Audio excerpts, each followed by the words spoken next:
Hi guys, welcome back to my channel. Today I am very much excited. I'm going to have conversations with Blessing and she's going to share her story, how she dealt with depression. And before that, I would really love her to introduce herself. And I always say people should share their stories because it might liberate someone out there. So I'm gonna give it to her so that she can share her story with us. Please listen attentively. Sure, okay, so I'll start by introducing myself. My name is Blessing, also known as Sincerely Blessing. You can check me out on YouTube, Facebook, and Instagram under the same name. I am originally from Pumalanga, residing in Cape Town, and yeah, what else? I guess you'll know more about me if you follow me on my social media platforms, but yeah, for now you'll hear all about my story, and I think that's gonna give you a window of exactly who I am and what I'm about. But yeah, if you want to know anything more, definitely follow me. Okay. Yes, guys, please do follow her. So now I really want her to share her story with us. So I would really urge you guys to please listen to her very attentively because you might relate to her story. So I'm gonna give it to you so that you share the story with us. Okay, so depression. My journey with depression. I think the earliest that I can remember of me dealing or experiencing depression was, I think, when I was about 7 years old. And I know now that it was depression then, but when I was dealing with it, I didn't know what it was. And because it had been my way of coping for a very long time, I just felt like it's normal. Like everybody responds to situations like this. Okay. So I remember anything, if I go through anything that would be overwhelming, the first resort was like, I should die. Or if there's any challenge or any hardship, like around the house or at home, around the community church, anything, I would feel like if I could just die, everyone would be happy. So anything that would happen around me that would overwhelm me, I just always felt like if I could just die, things would be better. So that would be my first resort for many things, and for a very long time, I just felt like that's life. Probably everybody thinks like this. So I didn't know it was abnormal until when I started varsity. Okay. So when I started varsity, obviously you know the pressures of Yes. varsity and everything. I studied mechanical engineering, so it made it even worse. Yeah. So the pressure, I wasn't ready for the pressure. I don't think I was well equipped for the pressure of university, and just everything surrounding it. I'm not a very social person, and all of a sudden I needed to be all people. social. I needed to depend on people. I needed to relate with people. So everything was a whole lot for me, and it was very overwhelming. So I started being extremely depressed. I missed so many classes. The anxiety of exams and expectations back home, everything was too much, and I became extremely depressed. I can't even recall the many times I attempted suicide, but the day I actually knew what I was dealing with. Okay. I'm just summarizing because if I could mention all the events that happened in varsity, it would take forever. But the day that I finally knew what exactly it was that I was dealing with, I had just attempted suicide.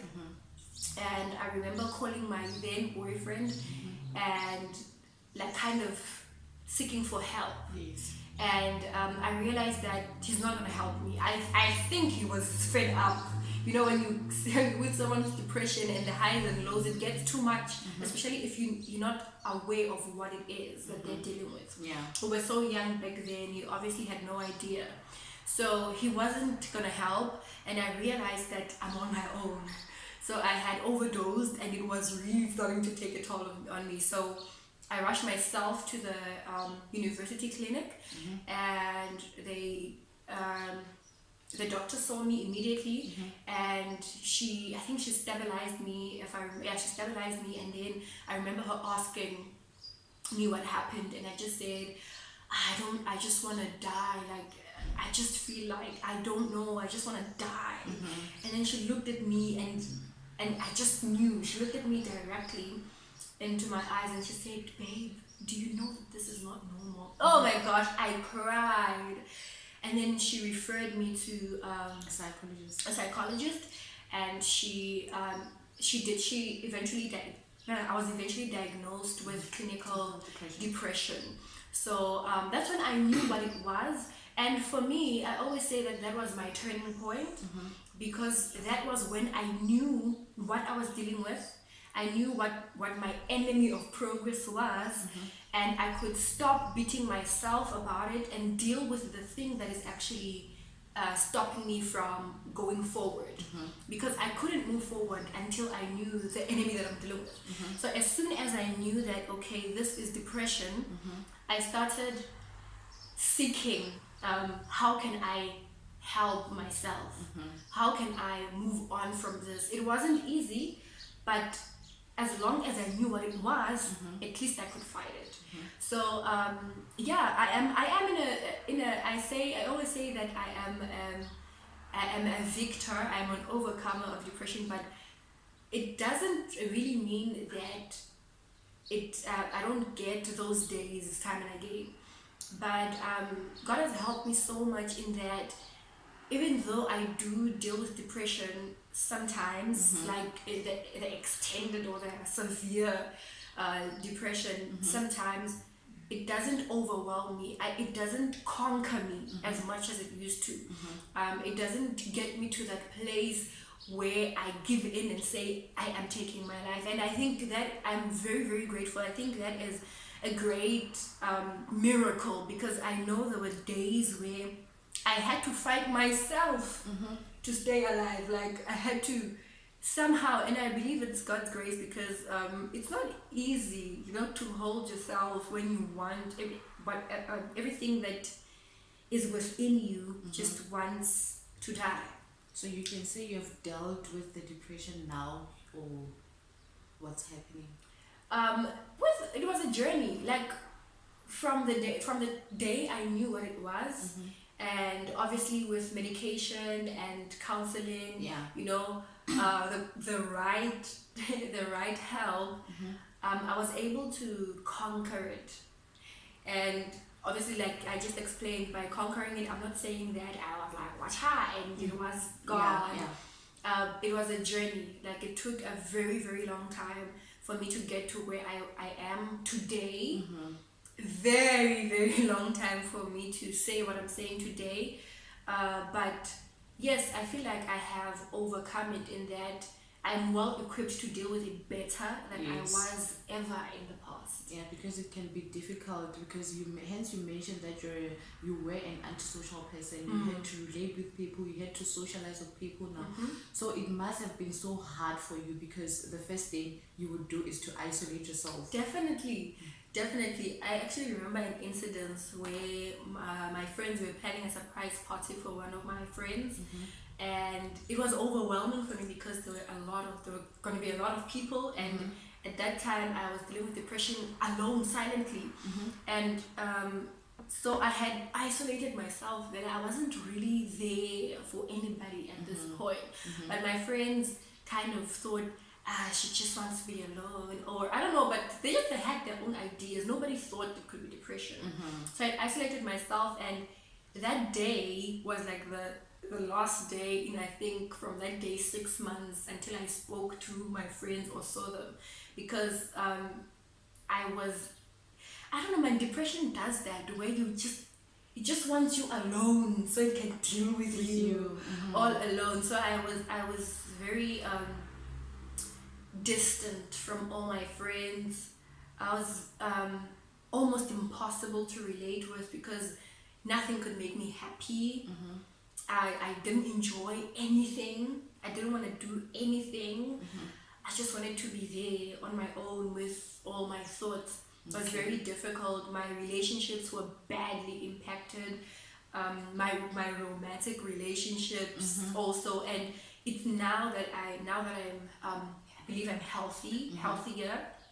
It's now that I realize that it was very difficult for my then partner as well, because especially if you're not educated about a specific illness, it's very difficult because it just seems like this person is so unstable and you affect the people around you, Exactly. you know, negatively as well. So they will end up being traumatized by what you were going through as well. Exactly. So, Indirectly. So yeah, my relationships were badly, like severely affected by depression. But I think only that much because we were all not aware. We were all not educated, and that's why I feel like awareness is extremely important around this matter. Yeah. Yeah. So did you at least talk to your parents about it, or ask them if there were somebody who had depression in your family, or what? Yeah, I did. Like it's one of the things that I did after I found out that I was dealing with depression, and when I was trying to find help or help myself, and I think I stumbled across a report or an article, a study of sorts, and I went through it and found out that, you know, depression can be also something that is genetic. Yes. After some tests, like, it was determined that it wasn't like A genetic thing for it you. was a genetic thing for me. It was okay. It was, I don't know if it was a genetic thing, no, but it was a shortage of a specific thing in my brain. Oh. Yeah, Because so it is a chemical imbalance of the brain. Yeah. Definitely. So I thought, okay, if that is the case, it could be, I think according to what I had read, it could be that maybe it's something genetic, honestly. So I remember taking a flight back home. I wasn't even going back home when I was, because I was like, what if my parents figure it out that I'm different? And in my head, I thought they would feel like I'm ungrateful. I was blaming myself for having depression. So I felt like, you know, my parents were gonna be disappointed that you're busy having depression and we're doing all we can to make sure that, you know. Yeah, so I eventually gathered the courage to go back home, and I remember asking my mom. I was like, okay, I was diagnosed with clinical depression, this is what the report says, and I showed her everything. And then I asked her, is there anybody in my in our family that has depression? And my mom is a very spiritual person, and she did not entertain that. She was like, your bloodline is of Christ. You must not look at, because I feel like for her, she felt like if she could say, yes, there is so and so, I think she felt like I would then accept depression as my own, and feel no need to deal with it, because then it's something that we all have in the family. So I think that was her intention. And I thank God that God helped me understand her intention, and I wasn't offended by that. So yeah, I understood that, and she really helped me as well to, like, find my way through, like, recovery as well. So yeah, my family eventually, only my mom though, my dad not very, you know, he's not the conversation type. Okay. But yeah, It happened a long time ago, maybe 2 years back, or when I spoke to my family. the depression. Oh no, that was when I was diagnosed in 2014. 2014. Yeah. Okay, so it lasted for quite a period of 2 Oh years. my gosh. Or... Like, 2 years is nothing, a very, very long time. Is it? This year is like how many years to? Yeah, it's a long time. It's a long Basically, time. It's a long time. I think it took like years, like maybe 5 years. The reason why I'm asking is because I want to know if you had PTSD as well, like post-traumatic stress disorder. Like if some things trigger the event that happened, so it takes you back to whatever that had happened before. Did you experience that? Hardly. I don't know if it's probably because I look back at all the times that I had attempted suicide, all the times that I had to go to hospital. I look back at those times as a miracle. For me, I look back at those times as God's mercy. Like, oh, I can't believe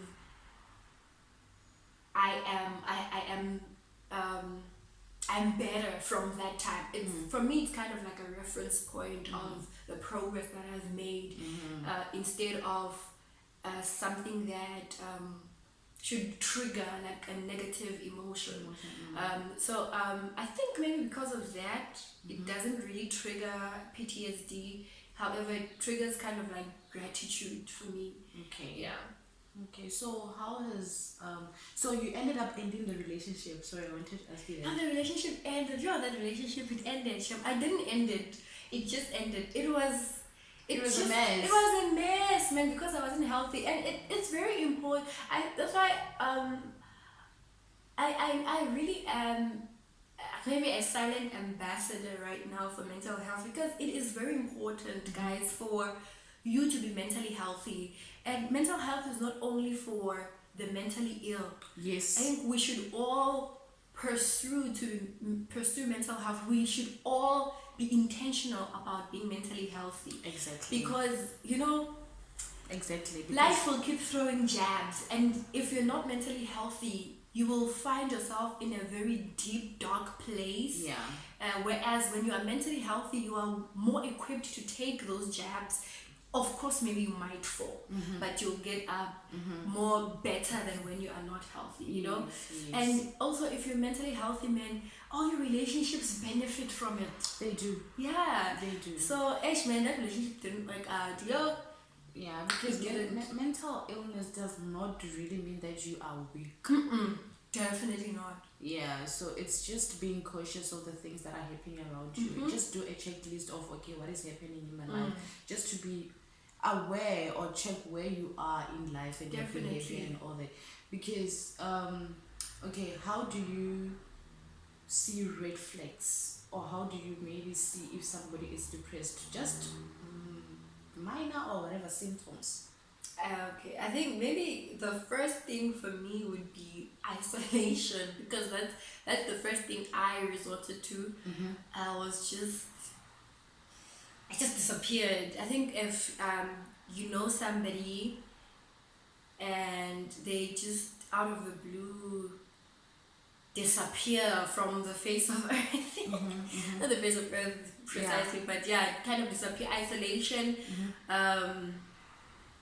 But the thing is, sometimes depression kind of masks itself, and I would say that Also, the way you talk, because you mentioned that you wanted to kill yourself, you just wanted to die. That's what you wanted.